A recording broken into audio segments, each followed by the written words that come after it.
Hola amigo, hola amiga, bienvenido a lo que es un episodio especial de Manual del Éxito. Mi invitado en esta oportunidad tiene una licenciatura de la Universidad Nacional en Música con énfasis en la ejecución y enseñanza de percusión. Es profesor en el CINEM del Ministerio de Cultura y Juventud. Justamente es profesor acá en Grecia. Es baterista del grupo Fase Luz. Ha sido ganador, de hecho fue el ganador del primer lugar en American Talent Competition en el Carnegie Hall en New York. Además, próximamente va a ir a lo que es a Brasil, al Festival de Música Santa Catalina, próximo mes de enero. Además, bueno, todo este currículum también es locutor y animador para radio y televisión y locutor comercial, además de, pues, además ser diseñador publicitario, tiene un técnico en diseño publicitario. Entonces, bueno, yo creo que qué mejor manera de presentarlo que el mismísimo Andrés Víquez. ¿Cómo está Andrés? Muchas gracias, Andrés. ¿Cuántas probabilidades hay para que tres Andrés de Alajuela tengamos un espacio en locución? Porque eso se las trae y es algo bien particular que tuvimos en el curso de locución. Entonces, de esas cosas interesantes, pero bueno. Bienvenido a Manuel del Éxito. Toca, ¿cómo ha estado? ¿Cómo fue esa semana? Porque sé que viene el trabajo. Cansado, pero por dicha de trabajo, sí. Eso es lo importante. Y gracioso eso de Andrés, del otro Andrés, porque nos dimos cuenta como las últimas 2 semanas de clases, ¿verdad? Es bastante interesante y es algo que a veces las personas que lo ven a uno dicen, ah, sí, pero son cosas particulares en el oficio que hay por ahí. Me gustaría que tengamos la oportunidad de hacer un viaje, porque claramente como usted hay cosas para hablar en tantos aspectos, en tantas áreas. Entonces quiero, por supuesto, darle al amigo, a la amiga que nos escucha, la oportunidad de conocerlo un poquito más. Vamos a empezar por ese, claramente, viaje que me gustaría que usted comente cómo es que nace esa conexión suya con la música, porque claramente si no estaría con la parte del interés por la música no hubiera llegado a donde está. Entonces, más o menos, ¿cómo es que llega a tener ese peso, de hecho, incluso hasta de pensar en algún punto de dedicarse a vivir de la música? Porque eso es bien particular. Bien arriesgado. También. Pero sí, yo creo que todo nace por mi abuelo. Mi abuelo siempre pasaba cantando en la casa. Entonces en mi casa siempre había música. Yo me crié con mis abuelos, ¿verdad? O sea, mis abuelos siempre vivieron con nosotros en la casa. Entonces, cuando mi mamá se iba a trabajar o así, yo me quedaba con ellos. Y mi abuelo siempre tenía discos de acetatos y siempre pasaba cantando.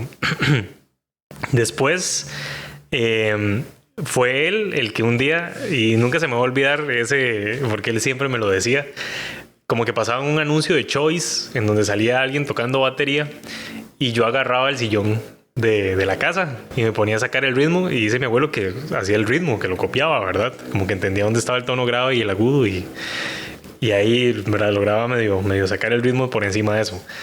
Entonces fue donde él llegó y le dijo a mi mamá, así como, ese chiquillo creo que tiene oído, ¿verdad? Y ya, ahí quedó. Después yo sí pasé por todo. Pasé por natación, que me encanta natación, me encanta nadar, pero, pero bueno, pasé por natación, pasé por fútbol, pasé por un montón de cosas, hasta que en algún punto mi abuelo dijo, mira, es que tengo un amigo que es músico, y yo le conté que Andresillo, ¿verdad? Hacía eso como con el sillón y no sé qué, y me dijo que lo lleváramos. Y me llevaron a mis primeras clases de batería. Me dio poquitas clases porque el señor no era baterista. Y listo, ahí quedó. Pero como que quedó la espinita y como que ya sabían que eso era lo que a mí me gustaba. Después tuve otros profesores y estuve como en clases de batería año y medio, 2 años, una cosa así. Y cuando ya entré al colegio, me salí, nada más decidí como en salirme. Pero eso yo creo que siempre queda, ¿verdad? Ya cuando usted entiende un montón de cosas, también la música ayuda mucho como a conocer gente. Entonces en el mismo colegio tenía otros compañerillos que decían, es que yo estudio guitarra, yo estudio esto. Entonces uno decía, y sí, yo dejé botada la batería. Y justo en ese momento salió en tele un anuncio de que se abrían matrículas para el CINEM. Y mi abuelo me llevó. pero me llevó, yo ni siquiera sabía a dónde me llevaba, nada más me llevó y me matriculó. Y yo, y es batería. Y me dice, sí, es algo como batería, es parecido, ¿verdad? En absoluto, era de percusión, entonces hay que aprender un chunchero. Me matricularon y básicamente y a mí se me olvidó que mi abuelo me había matriculado en eso. Después llamaron a la casa y hablo con Andrés Víquez y yo, sí, con él hablo. Me dice, es que nos vamos a pasar de sede y entonces para que sepa que la reunión de nuevo ingreso va a ser ahora en este otro lugar y más céntrico, en la Juela y todo. Y básicamente yo creo que ahí fue donde ya ahí para adelante, ¿verdad? Ya no hubo forma de poder tener lo que venía. Sí, básicamente. Pero yo de chiquitillo lo que quería hacer era publicista. Yo le decía a mi mamá, yo voy a ser publicista. En algún momento probablemente ya se van mezclando muchas cosas que hablaremos. Pero, sí. Pero eso es parte de las cosas. Como el momento en donde se empieza a formar esa personalidad y ese montón de intereses que son bien particulares. Uh-huh. Una cosa es comenzar por decir, bueno, ya me metí en música, sé tocar batería o soy alguien que sabe percusión, a decirse, me voy a meter a la universidad a estudiar esa carajada. ¿En qué momentos que a usted se le ocurre decir, bueno, voy a inspirarme por este asunto? ¿O cómo es que me dan esas ganas de decir, voy a meterme a estudiar música formalmente? Uh-huh. Que digamos, ya eso es una licenciatura, incluso está llevando maestría a este punto. Entonces, no son 5 cosas, es una cosa que tal vez ha tenido ese peso en donde lo ha llevado a decir, voy a hacer las cosas en serio. Entonces, ¿qué lo llevó a estudiar a la U? Claro, es una muy buena pregunta. Es que fueron muchos factores, pero creo que el punto clave es el CINEM. Que también por eso seguro, ahora que yo trabajo ahí, le tengo como tanto amor a la institución porque si no hubiera sido por el CINEM, yo sería otra persona, totalmente. El sistema tiene como muchas aristas, ¿verdad? Y como es más un programa social que musical, básicamente es eso, ¿verdad? Como hacer música con amigos. Entonces, incluso yo recuerdo el momento exacto en el que mi vida cambió. Porque en la escuela yo tenía un amigo que se llama Gonzalo, él es trombonista. Y yo recuerdo que nosotros estamos en el grupo de flauta de la escuela y todo. Y él me dijo, es que me metí a estudiar trombón en un lugar ahí. No es que, bueno, ya, yo sabía eso. Cuando era la reunión de este que le digo, de primer ingreso, que me llamaron a la casa a decirme que se iba a pasar de lugar, yo me acuerdo que yo ese día salí del colegio y yo pasé por enfrente de la Casa de la Cultura. Y yo dije, qué pereza. No voy a ir. Y seguí, di como 3 pasos y me topé a Gonzalo de frente. Y me dice, todo bien, viene, no me diga que se metió al cine, no es que sí, no es que me agarró y me metió. Si Gonzalo a mí no me hubiera metido ahí en ese momento, yo no sé quién sería, ¿verdad? Entonces es gracioso acordarse de eso. Entonces ahí hice demasiados amigos y después creo que después de muchas cosas, mucha convivencia y todo, amigos que todavía hasta la fecha son grandes amigos míos, pasé a las orquestas nacionales que tiene el CINEM. Hasta ese momento yo todavía tenía de hobby la música y quería ser publicista, ¿verdad? Por eso estaba en un cole técnico, ¿verdad? Para llevar diseño y todo. Y cuando llegué a las orquestas nacionales, básicamente las orquestas nacionales funcionan por audición y entonces todos los que están ahí es porque quieren estar ahí. Y en las escuelas de música no se tiene la cantidad de gente, ¿verdad? Que tiene la Orquesta Nacional. Me acuerdo que ese fue el primer año que se hizo una orquesta que se llamaba la Julio Fonseca. Y yo me acuerdo que yo llegué ya y primero llegar y ver instrumentos buenos, en buen estado. Ya eso, ¿verdad? Ya intimida un montón. Después ustedes sí, 150 personas, niños, ¿verdad? Y desde el momento en que el director hizo así para que afinaran y las cuerdas empezaron a sonar y yo escuché eso, yo dije, yo soy de aquí. Ya no hay manera de que me saquen de aquí. Y eso fue una semana, es un campamento de una semana. Después de eso, convivir con gente que usted 5 de la mañana, usted se levanta, abre los ojos y ya hay alguien aquí tocando, ¿verdad? Porque no le sale un pasaje y en el ensayo general tiene que estar. O así, uno queda enfiebradísimo. Ya eso llevó a que años siguientes ya uno quisiera hacer la audición, ¿verdad? Aún mejor para asegurarse estar ahí y volver a ver a los amigos de otras partes del país y todo. Yo creo que básicamente eso fue como moldeando, ¿verdad? Hasta el punto en el que yo dije, bueno, listo, en la escuela no estoy teniendo profesor o necesito ya como, ¿verdad?, empezar a expandir un poco más. Y ya fue donde busqué primero el programa preuniversitario de la UNA y posteriormente ya después entré a la carrera, ¿verdad? Porque estaba en el cole en ese momento, entonces... Es un viaje interesante eso. Hablamos que en algún punto, pues es todo un viaje la parte de la música. Y ya he tenido bastante a lo largo de todo ese tiempo de ya estar como ejecutando y viendo eventos y todo, pero a lo largo de este camino musical, ¿cuál fue tal vez el primer reto que usted dijo, de verdad tengo como que crecer, porque usted para ponerse en esos zapatos, para ver determinadas cosas, para entender determinados conceptos, no sé, tiene a veces que, como decir, ¿verdad? De mandarse en serio, digamos, como apostarle todo a que va a ir a percusión o que tiene que dominar determinada figura, no sé, o sea, para usted, ¿cuál ha sido como ese mayor reto que es como, o sea, de verdad tuvo que trabajar para sobreponerse? Sí, yo creo que el reto siempre está, porque en realidad yo nunca fui de estas personas así demasiado talentosas. De hecho, me costaba un montón. Y hasta la fecha todavía hay un montón de cosas que me cuestan un montón, ¿verdad? Y creo que fue como ese golpe de realidad. Porque en la escuela de música uno está, ¿verdad? Uno sabe que uno era el que sí tocaba tal vez un poquillo más de los otros percus y así. Ya cuando usted llegué al preuniversitario y me di cuenta que no tocaba nada. Nada. Y sobre todo los teclados era un instrumento que yo le huía, ¿verdad? En serio, yo tenía así una aversión con los teclados horrible. Ya cuando entré al preuniversitario, ya la profe me agarró con calma y empecé a ver y me di cuenta que no era que no me gustaban los teclados, era simplemente que no sabía tocar teclados. Y entonces ya ponerse las pilas porque ya no es jugando, ¿verdad? Y sus papás están pagando para que usted vaya ahí a recibir clases, ¿verdad? Eso también es importante valorarlo. Y yo viajaba solo y había que trasnocharse mucho. Y salía del cole a las 4:30, tenía que agarrar el bus para Heredia y regresarme, qué sé yo, en todas a las 10 de la noche, una cosa así, para el día siguiente levantarse temprano otra vez al cole, ¿verdad? Que entraba a las 7 de la mañana, no me quedaba cerca de la casa el cole tampoco.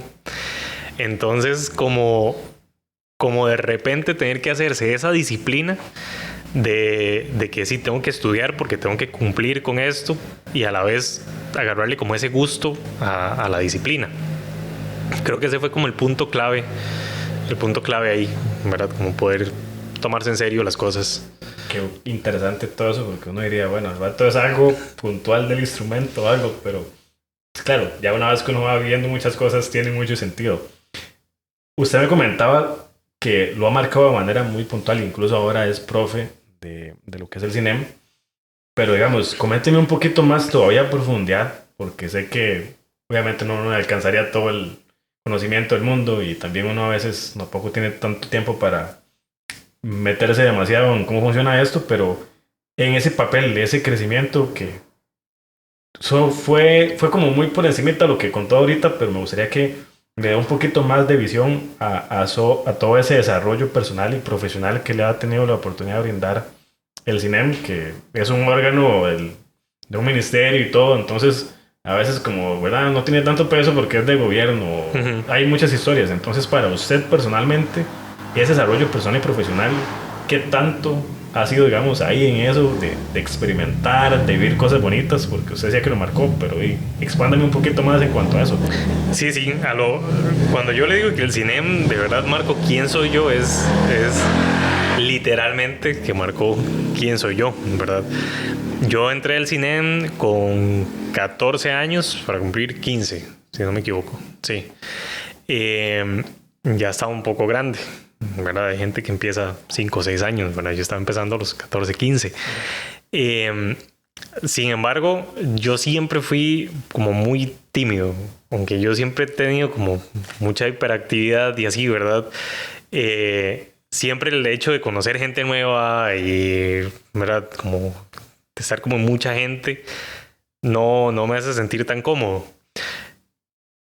Creo que la música me ayudó muchísimo, específicamente el cine, porque tenía que conocer gente, había que empezar a tocar y sobre todo que todos los que estábamos ahí, que éramos de edades similares, teníamos un objetivo en común, que era hacer que la orquesta funcionara.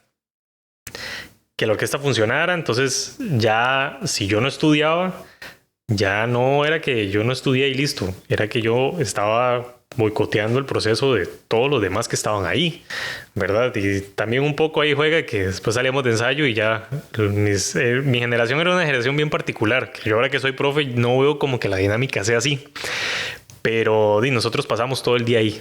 Salíamos del colegio y usted entraba al cine y ahí ya estaban los amiguillos de uno dándole, entonces uno ya llegaba y se tenían que poner al corte, ¿verdad? Con ellos. Y entonces como ese sentido de comunidad me lo dio el cine y me ayudó muchísimo a poder estar abierto a conocer nuevas personas, a poder aprender lo que hablábamos ahora antes de empezar el podcast, de empezar las cosas, ¿verdad? Que dice, hay una audición, pero entonces ahí yo podría decir, no, por miedo a perderla, pero entonces eso, es quitarse el miedo de tirarse al agua porque en realidad uno no, y lo peor que puede pasar es que no la gane y ya, ¿verdad? Pero si no la hago, tampoco lo hubiera ganado. Entonces, ¿verdad? Además, ya después, eso fue, digamos, en las primeras etapas. Igual con el cine conocí muchísima gente porque el sistema de ahorita son como 25 escuelas y en todo el país. Entonces, ese campamento que yo le digo, llegábamos y yo estaba en el mismo cuarto con alguien de Punta Arenas, alguien de Cotobruz, de Liberia, ¿verdad? Entonces, uno tiene conocidos por todo el mundo. Mi novia es una que me vive diciendo que yo parezco tica linda porque vamos a pasear a San Carlos y Víquez, no sé qué, y yo, ¿verdad? Y es tal vez alguien que conocía señales o cualquier lugar que vayamos siempre me topo a alguien. Y es un poco como por eso. Y después ya cuando entré como profesor, también es bonito porque uno siente que le está retribuyendo un poco al proceso, ¿verdad? Y tal vez la formación que a mí me hubiera gustado tener cuando yo era estudiante del CINEM y que no la recibí, entonces es parte como de mi objetivo de poder darle a los estudiantes esa oportunidad que yo tal vez no tuve o que tuve que pellejear un poco más, entonces que ellos sí tengan como esa oportunidad de acceso a un montón de información, que los pasen llevando a giras, etcétera, ¿verdad? Además de todo lo que uno aprende, porque por más cursos de pedagogía que usted lleve en la U y todo, el mejor profesor es la calle. Entonces, lo que yo he aprendido de docencia lo aprendí en el CINEM también, sí, dando clases. Y es que, como dicen, ¿verdad? O sea, pasamos justo al punto que voy a comentar ahorita de lo que es practicar y hacer. Yo creo que una de las cosas que son bien particulares, o sea, hay un montón de aristas que usted ha venido manejando, que es algo muy particular, que lo va diferenciando. Entonces, ¿cómo fue ese proceso de ya decir, bueno, además de ser músico, voy a meterme a estudiar locución y animación para radio y televisión? Y no es suficiente con eso, sino que voy a meterme a estudiar locución comercial. Entonces, todo es un viaje que yo digo, ¿en qué momento, cómo es que se le ocurre a usted empezar ese camino de locución? Pues vieras que ahí yo no sé qué pasó. No sé qué pasó, porque yo he sacado diseño publicitario y entonces siempre me gustó toda esta nota de hacer anuncios, ¿verdad? Pero de la parte gráfica. Lo de locución, por alguna razón, es algo que yo siempre he tenido una espina en la cabeza, ¿verdad? Que a mí me encantaría aprender a hacer todo eso, ¿verdad? Y ver qué puedo hacer yo con la voz y así. Y fue simplemente que ya yo no estaba estudiando, ya había terminado la carrera, estaba solamente dando clases. Y yo dije, mira, o sea, me acuerdo que yo quería estudiar locución en algún momento, ¿verdad? Que me pasó por la mente. Y me puse a analizar. Tengo el tiempo. Puedo pagarme el curso. Realmente no tengo nada que me detenga. Y simplemente me metí, busqué, no sé por qué tenía lo del instituto, ya tenía como definido a dónde quería ir. No sé por qué conocía el instituto, pero conocía el instituto. Y simplemente mandé un mensaje y me dijeron, claro, hay campo para los miércoles. Y el miércoles era mi día libre. Y ya, simplemente me matriculé. Y por allá ese tipo como de de decisiones, no sé si impulsivas, pero es simplemente como tomar la decisión, ¿verdad? Dar un paso al frente. Siempre creo que el paso del 0 al 1 es el más difícil. Y entonces fue simple y sencillamente que se me metió el agua y dije, ¿por qué no? ¿Por qué no estudiar locución? Me metí y me terminó encantando.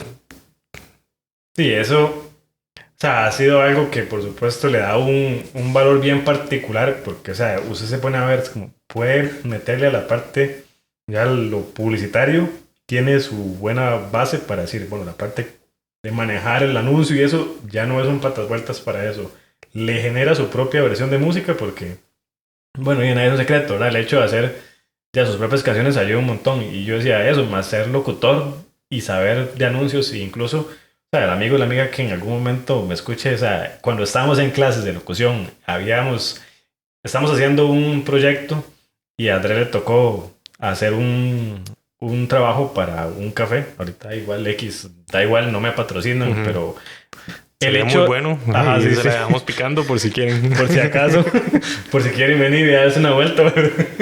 Pero lo que voy es como el hecho también, digamos, de esa creatividad. O sea, vienen muchas cosas en donde, o sea, hay algo que usted no hace mal, mae, porque es como, de verdad, intenta hacer alguna vez que podría salir mal y es como le toca el que realmente le permite elaborar un comercial con un nivel de, o sea, de variantes, de cosas que usted le puede meter con la parte narrativa. Yo decía, o sea, sí, claro, le toca a Andrés porque realmente es el que tiene como más capacidad de meter un montón de cosas. Entonces, esa parte creativa es muy, muy interesante y que obviamente y lo destaca, porque yo creo que es eso, o sea, para usted, esa parte puntual de decir tantas cosas que convergen, lo hacen muy como raro, como no tiene, digamos, como alguien de todas maneras que le va a decir, "Mae, sí, está copiando algo, es muy Ajá. auténtico". Ajá. Es que es gracioso porque digamos, la locución, yo sentí que era como el punto medio entre las dos carreras. Yo sentí que yo tenía por un lado lo de diseño y por otro lado lo de música. Entonces yo decía, yo doy clases, tengo que hablar bien, tengo que enfrentarme a los papás todos los semestres, ¿verdad? Al público. Eh, y también di todo este tema, ¿verdad? Como de publicidad y así. En la banda en la que yo toco, yo siempre he sido el encargado de redes. Y por lo mismo, me imagino que en algún momento vamos a hablar de eso, pero entonces yo tenía como todo eso, ¿verdad? La parte gráfica y así. De hecho, ese fue mi ingreso extra en la universidad. Yo le hacía los afiches a todo mundo. Todos los que se iban a graduar ya sabían que me iban a buscar al aula de percusión. Entonces ya yo tenía un combo estudiantil y todo. Cobraba como 30 rojos y era programa de mano y afiche. Pero yo no tomaba la foto. Me daban la foto, toda la info, no sé qué. Lo montaba. Listo. Entonces ya me ganaba como ese ingreso extra. Después, como dando clases y todo, la pedagogía siempre me ha gustado mucho. Y un día se me ocurrió que la mayoría de contenido que hay para percusión en realidad es la mayoría para bateristas y sobre todo en inglés.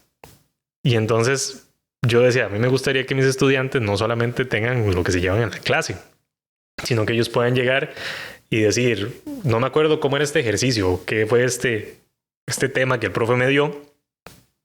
Me puedo meter al canal de YouTube del profe y ahí está el tema. O que salían de clases y yo les decía, bueno, vimos, qué sé yo, los rudimentos, los tipos de golpes. Entonces, de una vez le mando el enlace de YouTube a los papás, que ahí está la misma clase que yo les di, pero pueden repasarla, ¿verdad? Pero no tenía las herramientas para sentarme, como estoy haciendo ahorita, de sentarme enfrente de un micrófono con propiedad y poder hablar. Entonces yo dije, tengo esta parte, sé editar videos, sé hacer estas cosas, tengo como la información de lo que quiero transmitir, pero no sé cómo transmitirla. Entonces, para mí el punto medio fue la locución. Y tiene mucho y sentido. ahí fue donde caí. Ya ahora que usted me explique, me hace contexto, esa visión, es como, sí, claro. Por eso yo decía, tiene algo muy particular. Para mí era justamente algo, digamos que relacionado, no lo mismo.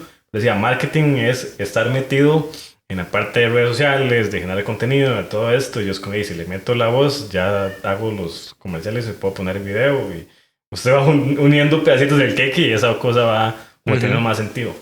A lo largo de todo este tiempo también, porque creo que de las cosas que más admira uno y sobre todo en lo que es la parte musical de una banda, de ensayar, o sea, yo creo que lo más a veces por puro amor es la parte de música.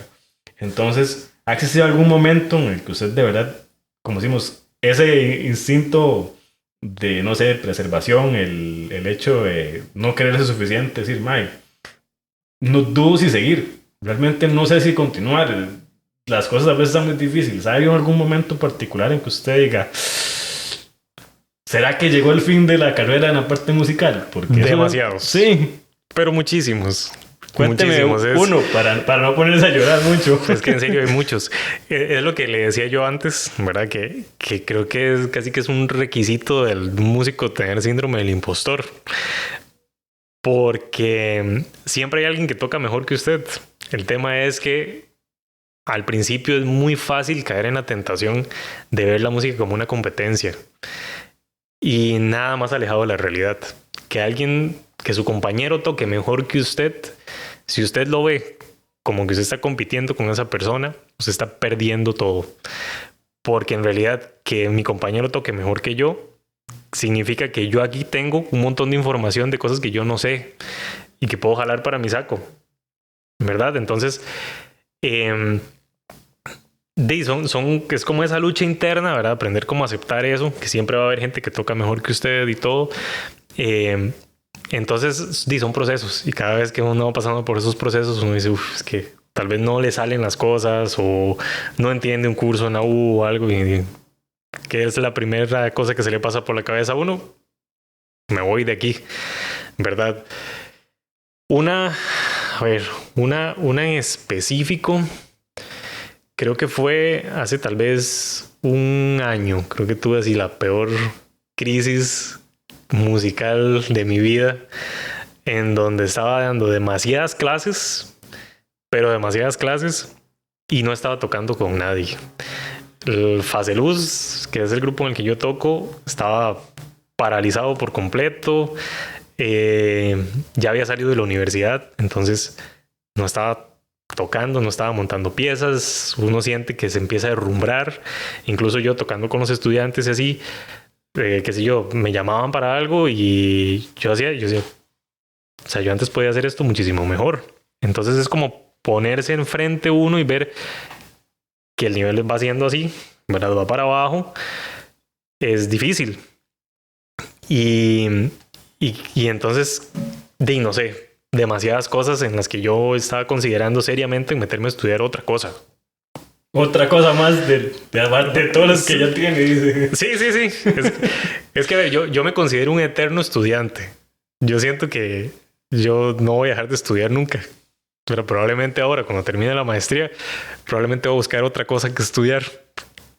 Creo que es parte de como yo soy. Pero sí, hace tal vez un año y un poquito, sí estuve pasando una crisis bien, bien seria, que yo decía, no sé si yo realmente sirvo para la música, ¿verdad? Ese síndrome del impostor que yo le digo. Y es difícil, pero por dicha después empezaron como a pasar un montón de cosas que básicamente lo que me dijeron fue, usted es de aquí, acuérdese por qué empezó usted a estudiar, ¿verdad? Y como volver como a las raíces y así. Entonces sí han habido muchas, pero creo que esa fue la peor crisis de todas. Y eso digamos, como para decir uno, que yo creo que esa sería como la lección, digamos, como no tomarse tan en serio. ¿Cuál sería esa lección? Porque eso sería como la forma en que usted dice, sí, ya superé esto, o se supera para usted, a su opinión, lo del síndrome del impostor es algo como que siempre estar ahí. Le ha hecho un poco mente en cuanto a eso, porque o sea, es algo que hace todos los días. Sí, por supuesto. Y creo que en el campo que sea, ¿verdad? Ahí se puede afectar en cualquier área. Pero yo creo que lo importante es aprender a reconocer ese síndrome. Entonces uno poder decir, me estoy sintiendo de esta manera, está bien que me sienta así, pero tengo que recordar que, digamos, probablemente es una sensación pasajera.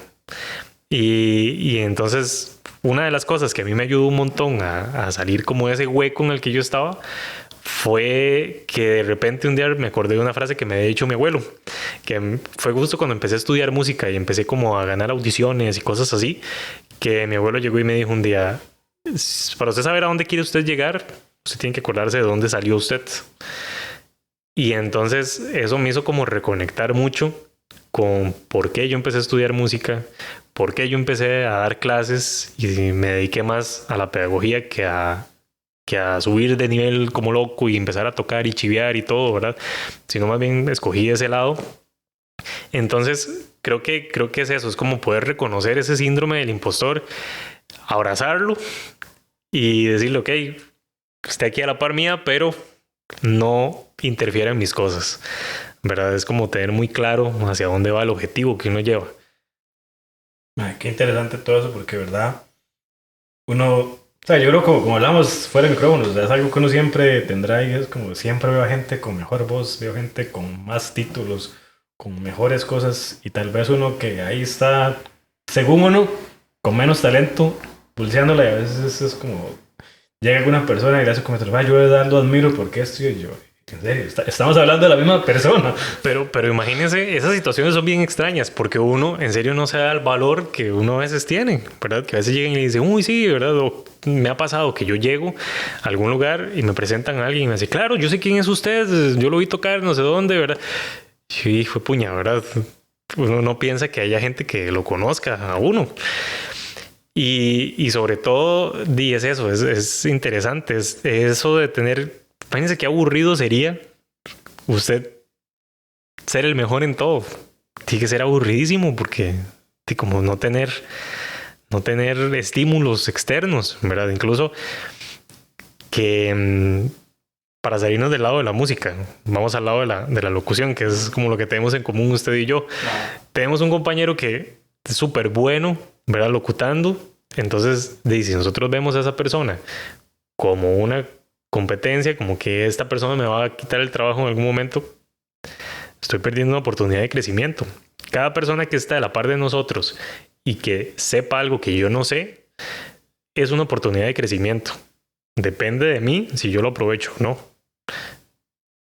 Hay mucha tela que cortar porque siempre, para nadie es secreto que el mercado es el mercado, pero es cierto, o sea, hay un momento en donde las recomendaciones, cuando se acerca algún colega a uno y vea, estoy pasando esto, no cuesta tal vez, por lo menos yo lo veo de esa manera. Sí, me pasó esto, pero ¿sabe qué hice? Hice esto y esto y esto, es súper fácil. Sí, porque es usted, pero usted se le ocurrió esto, pero bueno, sí, pero esto me funciona a mí, fíjate, eso lo intenta y le funciona. Entonces a veces eso es como que, sí, esa parte del conocimiento, del creerse, es algo que sigue trabajando uno. Y bueno, a lo que quiero llegar es que todo eso es un camino y va como dándole como esos escalones donde usted está diciendo, bueno, ¿cuál ha sido tal vez ese mejor momento que ha vivido usted?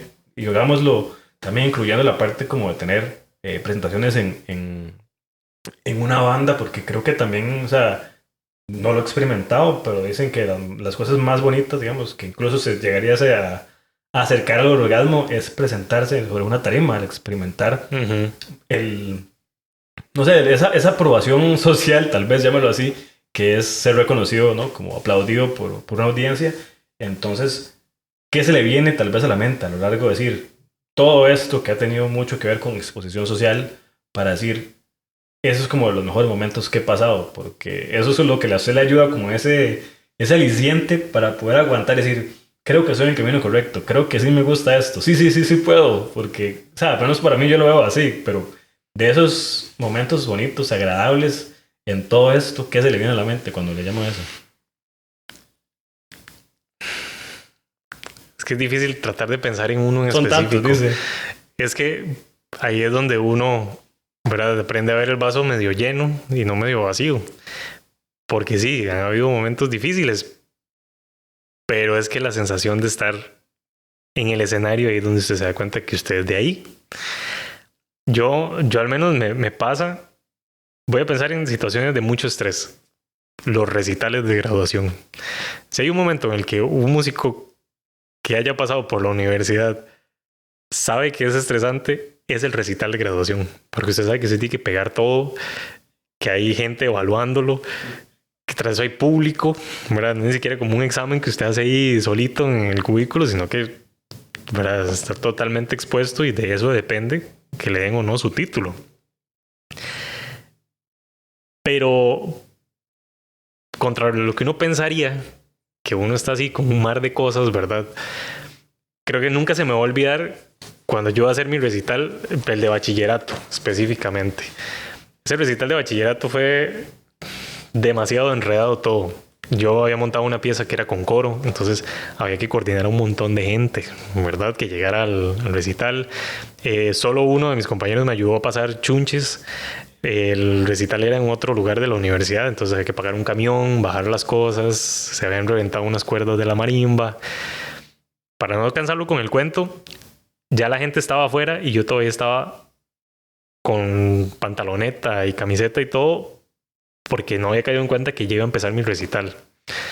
Y fue así como que mi compañero me dijo, usted vaya tranquilo, alístese y yo termino de alistar esto.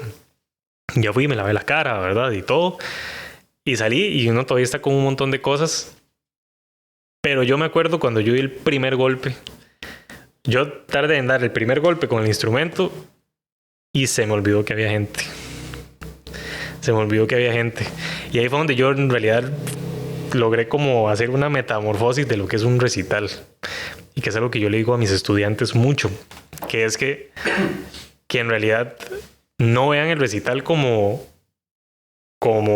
que me estoy exponiendo a que me juzguen, sino más bien que es un regalo. Yo le estoy regalando a la gente que está ahí ese día conmigo, es porque quieren estar conmigo, ¿verdad? Son mi familia, mis amigos, etcétera. Y ahí fue donde yo entendí que en realidad ese recital no era para mí, ese recital era para ellos, porque ellos estuvieron conmigo, mis compañeros de la carrera, que vivíamos en la U prácticamente, la familia que lo vio a uno desde que lo llevaban a uno a clases de música, que pagaban la mensualidad de la escuela de música, ¿verdad? Ese para mí fue el momento en el que yo, tocando, les dije que gracias, porque por ellos es que yo estaba ahí. Ahí es donde yo entendí que los recitales en realidad no es un examen que a mí me hacen, sino que es un regalo. Y yo trato de decirles eso a mis estudiantes también. Entonces, uno de esos momentos también que usted dice que cuáles pueden ser uno de los momentos claves, creo que fue el primer recital de mis estudiantes. Yo estaba más nervioso que esos chiquillos. Y aunque yo no estaba tocando, yo me sentí como si yo estuviera ahí tocando. Y esas de las conexiones bonitas que puede hacer la música. Qué chido, qué bonito. Ahora usted justo comenta un punto que iba a llegar yo. Ser profesor es otra cosa. Que tal vez pueden ser de esas lecciones o las cosas bonitas que le da estar lidiando con jóvenes, con gente más joven, digamos. Uh-huh. Sí, es un recordatorio de cómo pasa el tiempo. Es bien interesante, especialmente cuando uno ya empieza a ver los estudiantes con los que uno empezó, que ya empiezan a ir a la U, ¿verdad? Y tal vez usted los agarró de escuela. Sí. Y es una responsabilidad muy grande. Porque sí, yo soy el profesor de música, uno de tantos que tienen, ¿verdad? Pero de una u otra manera, los papás están confiando en parte de la crianza a uno. Y yo no sé si alguno de mis estudiantes va a dedicarse a la música como yo. Si lo hacen, yo me sentiría, ¿verdad?, súper halagado. Ya me ha pasado. Pero creo que el objetivo es más que todo que a través de la música ellos sean las mejores personas posibles y que cuando sean unos profesionales digan, ¿verdad? Yo soy una persona más sensible, un adulto más empático porque aprendí a trabajar en equipo cuando estaba en la orquesta, o el profe a mí me ayudó a lidiar con ciertas cosas y ahora que tengo que pararme en una junta a exponer sobre algo, ¿verdad?, que esas herramientas sean que las ejecuten o no en la música, que les sirva para la vida. Sí, es totalmente chido eso, porque o sea, usted impacta de tanta manera a esas personas que a veces, por eso digo, o sea, se les da muy poco valor a veces a los profesores, porque realmente es como la formación base para uno, para el resto, y siempre hay profesores como todo, hay profesores, un profesor de estudios sociales que no me hizo gracia, o la de artes plásticas, yo qué sé, o sea, siempre hay experiencias que tal vez no es para todos, pero hay profesores que usted dice, de verdad, en ese caso tal vez, sobre todo cuando es algo bien, bien genuino, bien de la persona que se interesada en la música, porque es como, está marcando, no sé, como a toda esa generación de personas que de verdad les puede hacer un cambio de visión, de tocar muchas vidas, de hacer que literalmente es el futuro del país con el que usted está Sí, lidiando. sí, es una responsabilidad muy grande, muy, muy, muy grande, demasiado. Porque si yo, no sé, si por alguna razón dije algo que no tenía que decir o no sé, y ya traumé a un chiquito o nada más lo hice sentir mal en una clase, esa persona inclusive puede, ¿verdad?, llegar a generar un desagrado a la música en general. Entonces, pues sí, sí es una responsabilidad grandísima y que uno tiene que tomársela, ¿verdad? Con pinzas todo lo que uno dice, ¿verdad? Aprender cómo a saber qué decir, qué no, qué enseñarles, ¿verdad? Igual cuando yo tuve los primeros estudiantes que ya me decían, profe, es que yo quiero estudiar música, ¿verdad? O sea, uno siente una curita así en el alma, ¿verdad? Porque pues, sabe que la va a ver fea en algunos puntos, porque no es tampoco es fácil, ¿verdad? Hay que pulsearla. Pero, pero de ahí, sobre todo es bonito porque significa que no solo lo están viendo a usted como así, él es mi profe de música, sino como, mira, a mí me gustaría, ¿verdad? Esta persona influyó en mí a tal punto que a mí me gustaría dedicarme a lo que esa persona se dedica. Eso también es una responsabilidad grandísima. Entonces es muy interesante Sí, y muy, pero muy bonito. sí. A mí me fascina. Por algo ha seguido todo ese tiempo todavía con esa tarea, porque lo contrario no. Sí, sí. Sí, de hecho estaba sacando cálculos. El otro año cumplo 10 años Mae, de dar clases. parece un poquillo, pero y ya son dos cifras, o sea, Sí, no son 5 meses tampoco, ¿verdad? sí, sí. Una cosa bien importante también, y creo que, bueno, al menos creo que todos podemos incorporarle a esa parte también lo que es ya estar teniendo como ese crecimiento, ese asunto de incorporar nuevas ideas, formarse de una mejor manera. Entonces, a mí siempre me gusta que la gente también tenga acceso a lo que no siempre todo el mundo sabe del lado a veces de las personas. Entonces, yo no sé, tal vez que usted nos pueda compartir, porque sin duda todo eso tiene que ver mucho con la mentalidad de resiliencia y todo lo demás, de algún libro, de podcast, de cursos, de mentores que hayan sido para usted importantes, donde usted pueda decir, o sea, claramente eso influyó demasiado en la mentalidad y, o sea, a veces eso, si usted no lo comenta, de que se leyó tal libro, de que escuchó tal podcast, de que tal cosa lo marcó en esos momentos complicados que fueron ese aliciente para seguir, puede que más de un amigo o alguna amiga que anda ahí siguiendo sus pasos o ocupa algo de información o quería tal vez hacerle un comentario positivo a ese amigo de él que tal vez está estudiando música, Ujú. que eso es un escenario muy posible. O sea, ¿qué puede recomendarle usted o hablar un poco de ese proceso formativo también, de consumir cosas que no todo es literalmente tal vez en el caso suyo de que los tiene en su control, de que puede decir, yo les doy, digamos, el libro y les doy la lección, digamos. Ujú. Sí, creo que eso se presta también para hacer una acotación bien importante, porque para mí es igual de músico alguien que haya recibido clases con un profesor a como recibió clases en YouTube y aprendió solo. Es igual de músico, ¿verdad? Realmente el título no marca diferencia, ¿no? Ahí, por lo menos para mí no la marca. Pero, pero creo que parte importante es cuidar mucho lo que consumimos. Y creo que eso va en todos los ámbitos, ¿verdad? ¿Qué información recibo? Y sobre todo, ¿qué información acepto? Porque podemos recibir mucha información, pero aprender a filtrarla es, es importante. También, si fuera el caso como de alguien de música, ¿verdad? Creo que, y fue algo que yo aprendí un poco a la brava, que normalmente las personas que más saben son súper accesibles, pero sumamente accesibles. Yo recuerdo, yo tenía un compositor que para mí era verdad así, y veía videos de YouTube del dueto que él tenía y todo, y yo quería tocar piezas de él y no las encontraba en ningún lado. Y desde que un día me animé y le escribí por Facebook. Y súper ameno. Me dice, claro, le regalo una. Me regaló una pieza. Y después a ese mismo le compré esa pieza que le digo que es con coro. Se la compré y cuando publiqué el video, él la compartió en Facebook, en Instagram y todo, y, ¿verdad?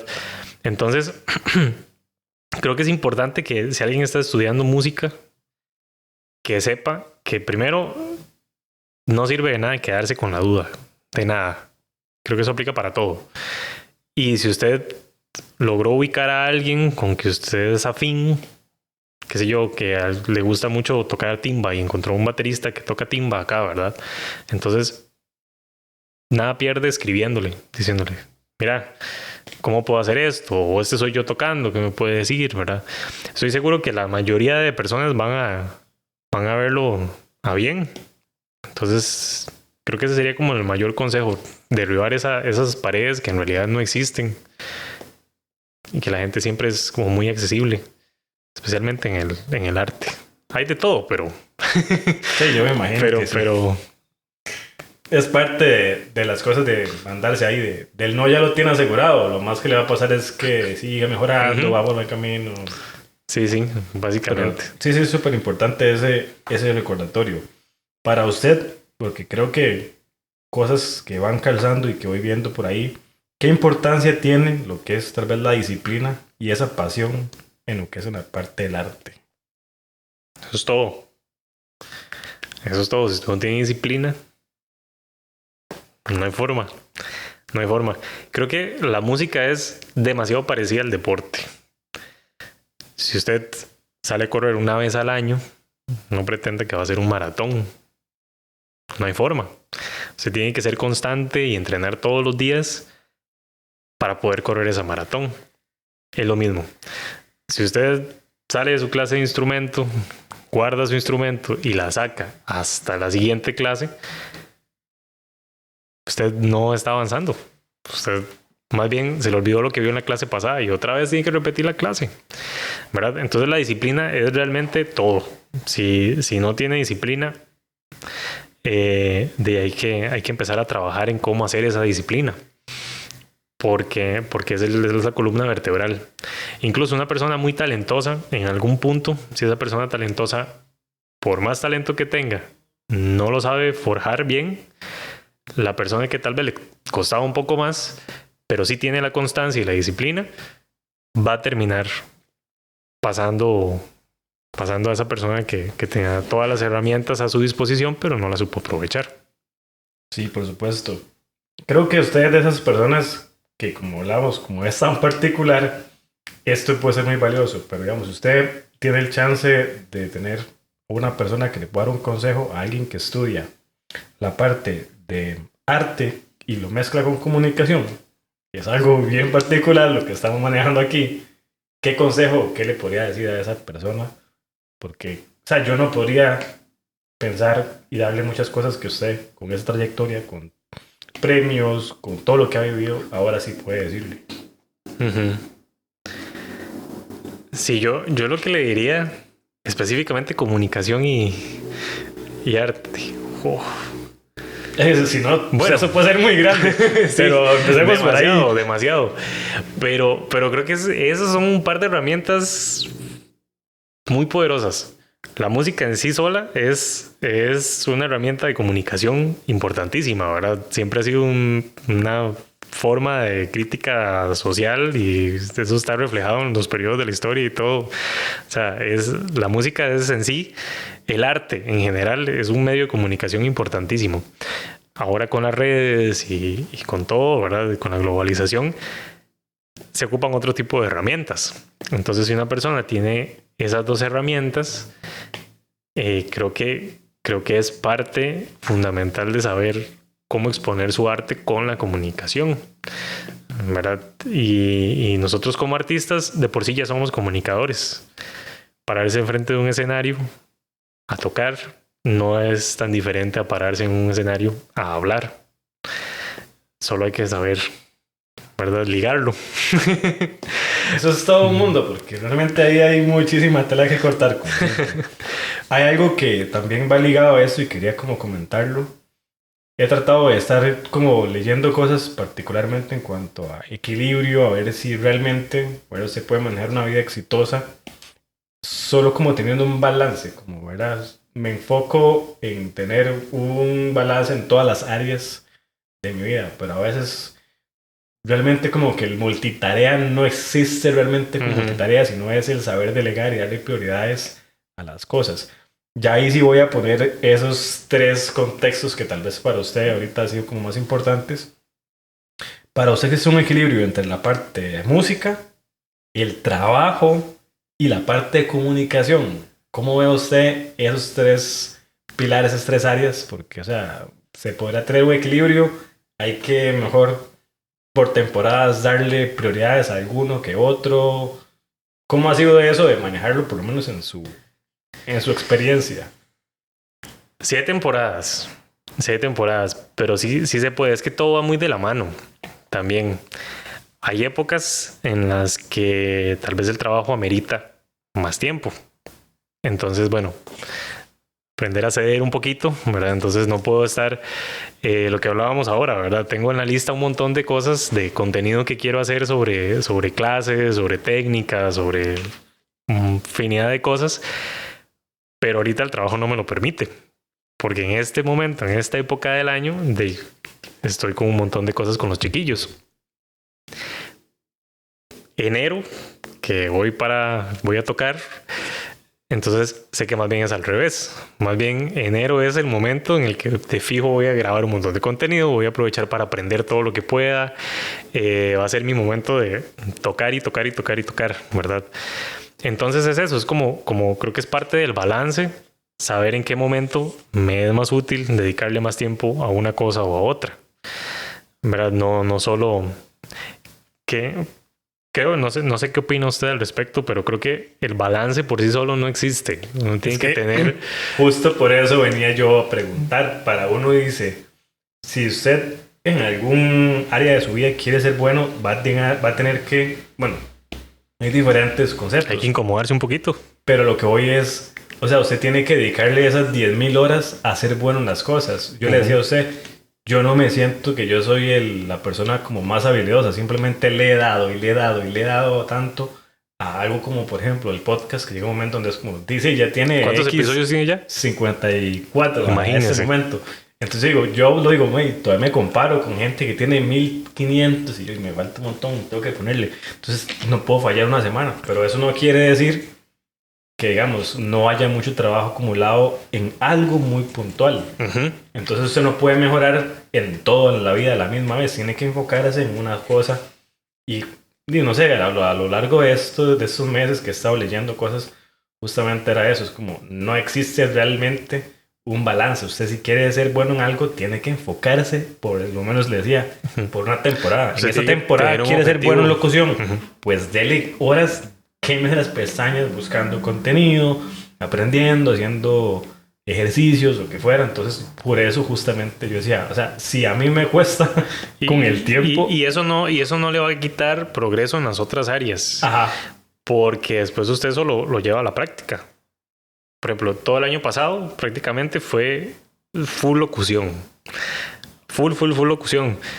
Y consumí mucho contenido de locución, practiqué mucho, ¿verdad? El profe José, que nos manda un saludo por si está escuchando, porque ¿cómo es? Sí, el profe José, hasta el rato, que eso yo siempre trataba de llegar una hora antes, porque el profe estaba ahí y sentarse. Esa hora, ya desde ahí empezaba la clase. Sí. Más bien esa era lo más funny de la clase, porque el profe es... No sé. Que salía con alguna cosa que sabe demasiadas cosas. Entonces uno aprende con solo tomarse un café con el profe. Le puede salir caro, se los advierto, en algún momento, porque ese caballero se las trae. Invitar a un café al profe. Yo me imagino que eso.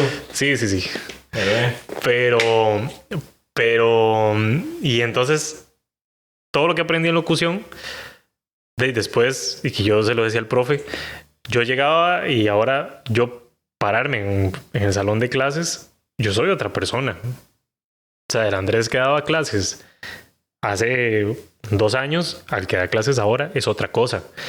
Sé explicar muchísimo mejor porque sé comunicar mejor las ideas, sé desenvolverme mejor cuando tengo que hacer recitales, incluso hasta los mismos estudiantes, cuando ya ellos, profe, es que me da miedo salir al escenario, no sé qué, ¿verdad? Entonces les doy muchísimas herramientas que aprendí en el curso de locución aplicadas a la música. Es como encontrar esos puentes, digamos, entre las diferentes... Los diagramas deben estar en común. Exacto. En esas zonas en común entre todos los campos que uno tenga, digamos, en su vida. Pero yo creo, volviendo como a ese tema, creo que en realidad, si no, para usted poder progresar, usted tiene que incomodarse un poco. O sea, no puede estar en la zona de confort porque si no, no va a haber crecimiento. La única manera de crecer es salirse de esa zona de confort y ya expandirla y después en eso seguir y seguir y seguir. Entonces, en realidad, ese balance es aprender a convivir con lo que nos incomoda y con lo que ya dominamos. Cómo buscar, digamos, herramientas para poder ir creciendo, porque si no, estaríamos ahí estancados y no haríamos nada, ¿verdad? Sí, de todas maneras hay que estar haciendo algo para entretenerse. Es bien particular. Sí, exactamente. Cuénteme un poquito, porque eso es algo que sí, cuando estaba justamente hoy en la mañana viendo la información que estábamos compartiendo, la verdad yo quiero presentarlo de una manera agradable y a veces no se le da a las personas, sobre todo en la música, como el peso importante que siento que a veces se les tiene que dar. Y el hecho de que usted me comentaba es que tuve humildemente la oportunidad de hacer ese premio del American Talent Competition y no es ni siquiera un premio a nivel local, es algo que es un reconocimiento que se ganó en Estados Unidos, digamos, en New York. Entonces, ¿cómo es eso? Porque yo digo, o sea, eso es algo que es una historia válida de documentarse y es algo que usted dice, bueno, bien que mal, no todo el mundo tiene la oportunidad de participar o sobre todo ganar ese premio, digamos. Sí, eso fue todo un pacho, porque yo fui a Estados Unidos y ni siquiera hablaba inglés. Yo no sé cómo lo logré. Fuimos dos, ¿verdad? Un compañero mío y yo. Eso fue una historia bien entretenida, porque yo estaba en el cole cuando gané ese premio y estaba montando la audición para hacer la prueba para ingresar a la carrera de percusión, y la pieza que yo iba a presentar de marimba, mi profesora llegó y me dijo a mí y al otro compañero mío, a Diego, que de hecho Diego ahorita está en Holanda estudiando, ya sacó la maestría y todo, vive en Holanda. Diego nos dijo, está este concurso, aquí está en el formulario, llénenlo y después nos arreglamos. Y me acuerdo que ya habíamos hecho la prueba de ingreso y todo, y nos consiguió clases con el profesor de piano, un ruso que da clases de piano en la universidad, y ese señor es pero militar.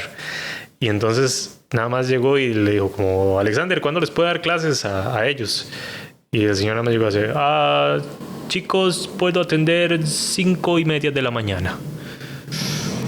Así. Y nosotros nos echamos a reír, y después cuando le dimos la cara a la profesora y a Alexander, nos dimos cuenta que era en serio. Entonces nosotros tuvimos que estar una semana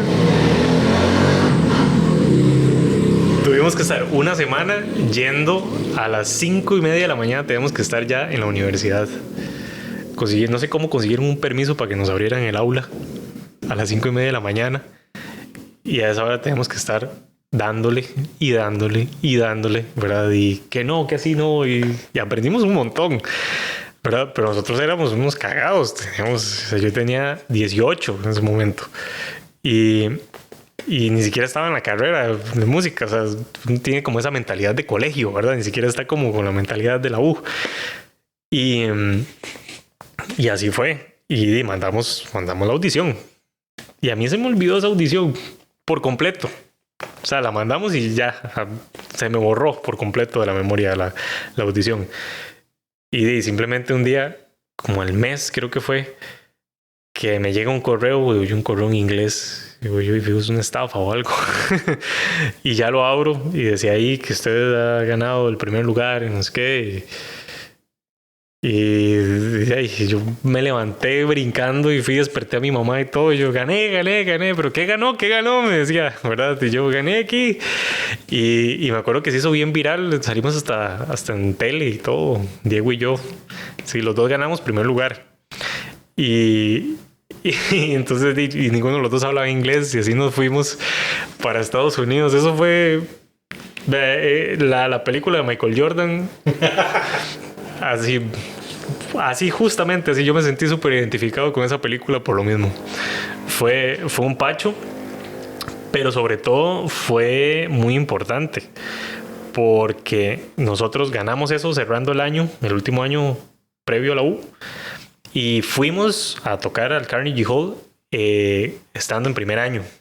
Entonces, eso fue como, ¿verdad?, como un boom, como que decía, pero esta gente, primero los de percusión nunca hacían nada, pero normalmente los que siempre ganaban concursos eran los de piano. Entonces que de repente aparecieran, o los de guitarra, y que de repente la cátedra de percusión sacara dos maes que se fueron a Estados Unidos a tocar al Carnegie Hall, era como algo que no se había visto nunca, ¿verdad?, en la escuela. Y nos sirvió mucho. Después otra gente empezó a hacer el concurso. De hecho, varias gente de acá ha ganado ese concurso y ha podido ir a hacerlo. Entonces sí fue una experiencia muy, muy buena. Y también cosas que suman a uno querer quedarse ahí. Por supuesto. Bueno, toca. Yo por mí sigo hablando. De esta vara todo me parece muy particular. Me encanta ponerme a hablar con gente que ha logrado varas muy diferentes, que tiene ese bagaje. Me imagino que hay miles de historias, porque aquí esto nunca se acaba, que también pueden comentarse, tanto lo bonito como tal vez lo complicado. Pero vamos a ir como un bloque un poco más personal, que esto como que a mí me gusta hacer ahorita. Y le voy a dar prácticamente ese escenario que me gusta sacar un poco de esa personalidad, de esa filosofía de vida, de muchas cosas, de valores, no sé.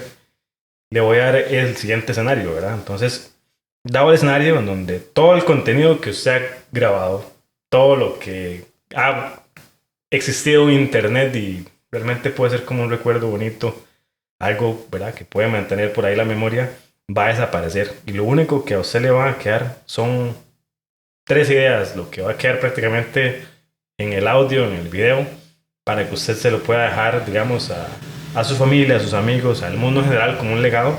Entonces son 3 ideas, 3 verdades, como que usted diga, mi filosofía, o sea, mis 3 lecciones por las que me gustaría ser recordado son estas. Entonces, no tiene que responder de una vez, porque sé que a veces la respuesta puede ser profunda, pero 3 verdades, ¿por qué le gustaría a usted que lo pudieran recordar, digamos? Que me recordaran a mí. Me encantaría que me recordaran como alguien que siempre estuvo a bien ayudar.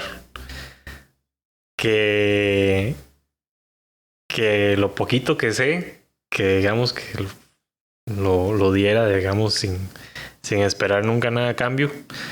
Eso me parece fundamental. También, pues me encantaría muchísimo. Creo que las personas no se mueren hasta que se olvidan. Entonces, creo que digamos, espero yo, ¿verdad?, que todos los que han pasado por mi salón de clases, que de verdad se hayan llevado lo mejor de mí, ¿verdad? Y espero haber dado lo mejor de mí en cada una de esas lecciones, ¿verdad? Entonces, en realidad creo que todos mis estudiantes son un legado por el que me encantaría que me recordaran, no como Andrés, sino como él fue estudiante de Andrés, y que hagan y que crezcan y que vuelen, ¿verdad?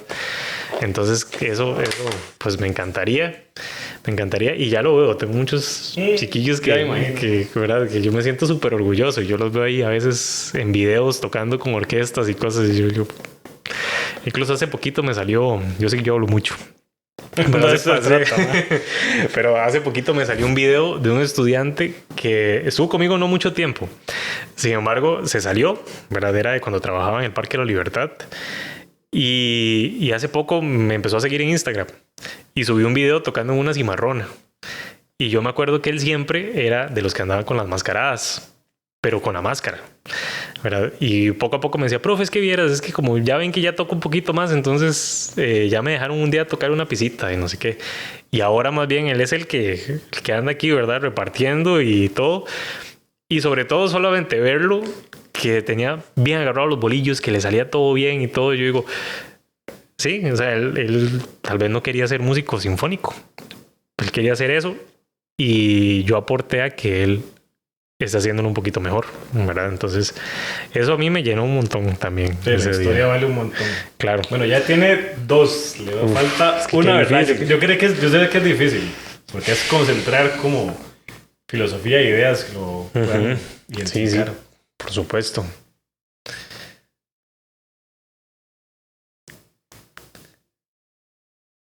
Qué difícil me la puso. Eso que son 3 nada más. Claro, por supuesto, pero sí, ¿por qué me gustaría que me recordaran? Me gustaría que me recordaran por ser alguien que nunca le arrugó la cara a aprender cosas nuevas. Creo que eso es algo que me caracteriza mucho y que simplemente si algo me gusta, soy muy ceñido. Si algo me gusta, voy de lleno. Entonces, como eso. Creo que es eso. Que me recuerden por mis estudiantes, bueno, por lo que les dejé, ¿verdad? No me acuerdo cuál fue la primera. El ser generoso con la información. Ajá, exacto. Y el hecho de no tenerle miedo ahí a las nuevas cosas. Siempre tener apertura a aprender cosas nuevas. ¿Y qué más le puede pedir a la vida que esos 3 conceptos? Están muy bien y reflejan mucho claramente su personalidad.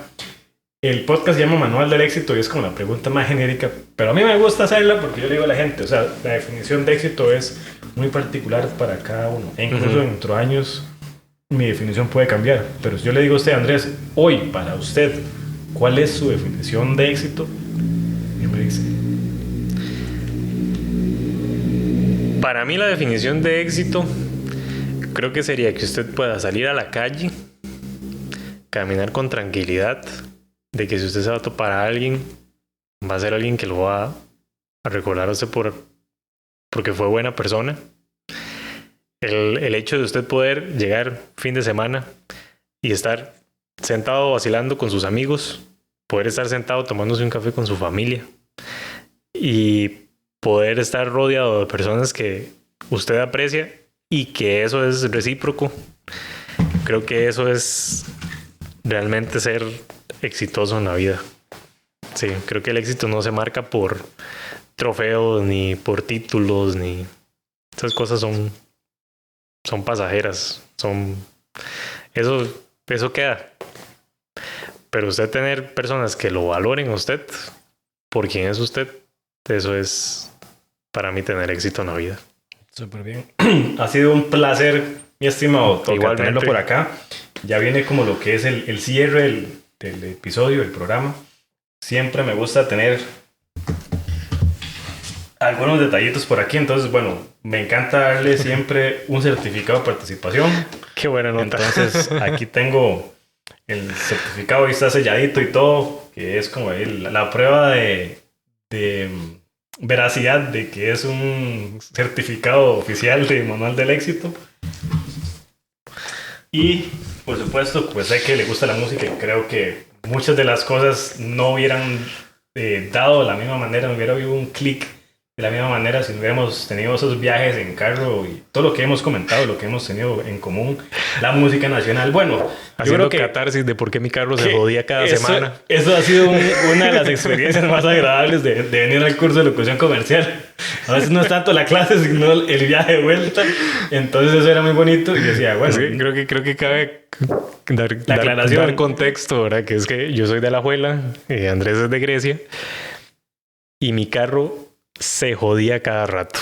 Y entonces Andrés me hacía ride desde el instituto, pasaba por mi casa, que le quedaba relativamente de camino, y ya agarraba para Grecia. Entonces nos pegábamos esas viajadas ahí por la General Y nunca Cañas. faltaba una buena hablada y muchas cosas que veníamos hablando. Entonces, de las cosas que tenemos en común es la música, claramente es baterista, y de las cosas bonitas es, como decíamos, tener esos proyectos musicales. Claramente no me daría el tiempo para ponerme a hablar de música en todo lo que nos gusta, pero sí quería como darle el detallito, el regalo de decir, aquí está una copia de mi libro firmadita y cuidadita. Yo me hago cargo de que llegue a sus manos, ya después de ahí tiene que asegurarse que eso no se pierda. No se va a que es perder, un se lo detallito juro. bien bonito.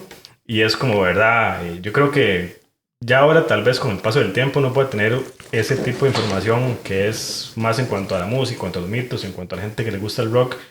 No todo el mundo tal vez es en cuanto a, ¿verdad? Que el mismo gusto de música, de las mismas bandas particularmente, pero creo que vale la pena tener eso. Y eso se llama manual del éxito por algo. Hay, como les decía, una definición muy grande para las personas. Entonces se me ocurrió que el concepto de todo este podcast viene gracias a que me gusta escribir, a que no puedo cerrarme solamente a mi definición de éxito, a lo que yo crea. Como digo, cada vez va evolucionando y creciendo, pero sí me gustaría tener, más allá de las fotos, más allá de lo que es como muy superficial o muy fácil, dejarme un recuerdito de las personas y decir, me acuerdo cuando vino Andrés al podcast y dejó este consejo. Entonces la idea es ir haciendo como un manual del éxito en donde usted viene y me da un consejo que le podría dar a una persona para llegar a ser exitosa, que es meramente lo que usted quiera comentar, ¿verdad? Lo que quiera escribir. Y obviamente, pues, la firmilla y el autógrafo, decir, sí, vea, uno nunca sabe dónde puede acabar el manual del éxito, pero sí tener como de puño y letra ese recuerdo de Andrés, de esa sugerencia, esa recomendación que le daría a una persona para ser exitosa. Entonces, aquí yo le dejo el manual y, por supuesto, como saqué calcas, un par de calcas ahí para que los pueda añadir. Aquí siempre salen regalados, entonces es lo que a mí siempre me gusta. Y por supuesto, ya después del episodio ya ahí se pone con el chance para poder escribir ya pacientemente como guste. Entonces ya entrego el manual del éxito. Una cosa más para entregarlo. Entonces de mi parte sería eso. Andrés, de verdad, muchísimas gracias por el tiempo, porque viene después del trabajo, después de, ¿verdad?, el hecho de lidiar a veces con circunstancias complicadas, venirse y comer en el camino prácticamente, ¿verdad? Uno de verdad aprecia mucho eso, que lo tomen en serio, que quieran participar, que vengan por acá a comentar cosas, a abrirse, a dar buena información, que es lo más bonito con eso. Ser generoso con la información, creo que a mí las cosas que siempre me ha gustado es eso, ser generoso con lo que uno tiene. Y de mi parte, pues esperar muchos éxitos. Ahora viene para enero ese festival bastante interesante, entonces yo creo que eso vale la pena incluso hacer un episodio casi que solamente de esas anécdotas, pero eso será para otro momento, sin duda. Espero en algún momento tal vez, ¿verdad?, que sigamos por ahí en contacto y ver qué pasa con eso, y desearle los mejores éxitos tanto a nivel personal como a nivel profesional, que siga creciendo. Y si en algún momento se le ocurre algo, ahí están las colaboraciones, alguna cosa, algo saldrá, porque de aquí a la abuela no hay tanta distancia. Y ya con esto es como ponerle cierre a la participación. De verdad, muchísimas gracias al amigo, a la amiga que llegó hasta el final del episodio.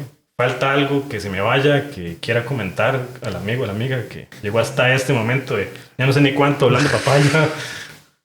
No, yo creo que no, pero igual me gustaría aprovechar antes de que se termine el episodio para agradecerle y para felicitarlo, porque son demasiados episodios. Eso es un vivo ejemplo de disciplina, ¿verdad? Y que creo que es parte de las cosas que desde mi punto de vista lo caracterizan mucho a usted, que es muy disciplinado en las cosas, muy, muy ordenado también.